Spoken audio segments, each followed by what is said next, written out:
falar sobre Ifrod Bion e a teoria de grupos. Ifrod Bion nasceu na cidade de Mutra, na Índia, em 1897. Filho de pais britânicos, foi enviado à Inglaterra aos 8 anos para estudar. Alistou-se no exército aos 19 anos e saiu após a Primeira Guerra para ingressar na Universidade de Oxford. Lá estudou História, Filosofia, Teologia e licenciou-se em Letras. Após entrar em contato com as obras de Freud, resolveu cursar Medicina e formou-se aos 33 anos.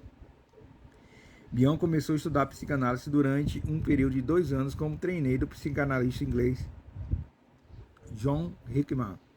Mais tarde foi supervisionado por Melanie Klein. Durante a Segunda Guerra Mundial, dedicou-se bastante tempo na análise de grupos, e essa experiência lhe rendeu algumas obras: Intragroup Treasure Terapia, Indras Group Projeto, Group Dinâmica e a Revisão. Bion abordou as pesquisas nessa área para se dedicar à psicanálise. Ingressou na Sociedade Britânica de Psicanálise e foi presidente da associação entre os anos de 1956 e 1962. No final dos anos de 1960, as ideias de Bion não habitam com os demais psicanalistas da Sociedade Britânica, e essa divergência fizeram com que o médico se mudasse para Los Angeles, mas enfrentou nos Estados Unidos o mesmo impasse que encarou em Londres. Bion então decidiu viajar o mundo divulgando suas ideias em palestras e conferências, passando pelo Brasil durante a década de 1960. 70. Quer saber mais sobre as análises de grupo propostas de Bion? A teoria de grupo. Segundo a teoria de Bion, cada grupo possui uma atividade mental que tem 2 níveis de funcionamento: o consciente e o inconsciente. O primeiro é racional e conduzido por meio do princípio da realidade. Já o segundo é mais emocional e funciona por intermédio do princípio do prazer. Ou seja, o grupo é orientado a evitar atividades que desagradam. Ainda a mentalidade grupal nada mais é do que a atividade mental desenvolvida no interior do grupo através da contribuição de cada indivíduo. É importante ressaltar, no entanto, que a mentalidade grupal não é a soma de mentalidade dos indivíduos, mas a equivalência entre elas.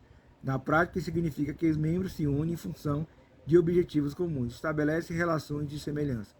Grupos simbolizam ainda o sentimento de pertencer a uma família, e esse pertencimento gera reações regressivas de busca e perda de afeto, dependência, luta, fuga e acasalamento.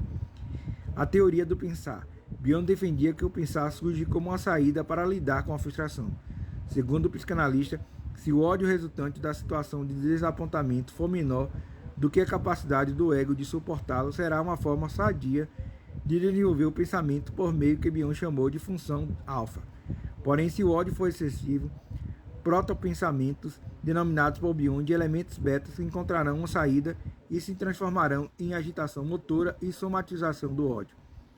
Os elementos beta, Bion chamou também de panta-beta, se espalham de forma caótica e não permite a distinção entre consciente e inconsciente, ou entre a fantasia e realidade. O psicanalista mostrou ainda que os pantelhas betas dominam os pacientes psicóticos e que o pensamento nesse indivíduo adquire uma dureza capaz de gerar danos reais àquela pessoa.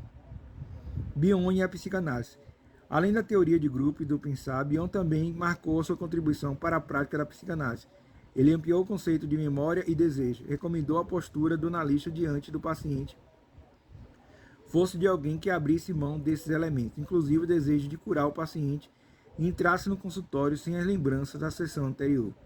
Já conhecia um pouco sobre Bion, tem interesse, né? Então Bion, ele falou um pouco sobre a teoria do grupo, né? Ele dividia o grupo em consciente e inconsciente, ou alfa, né, se a pessoa fosse mais racional, e beta se fosse mais sentimental. Alfa e beta.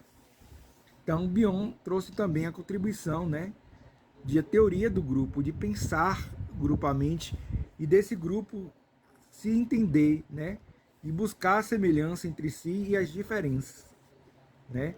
Bion e a psicanálise e Bion e a teoria de grupos.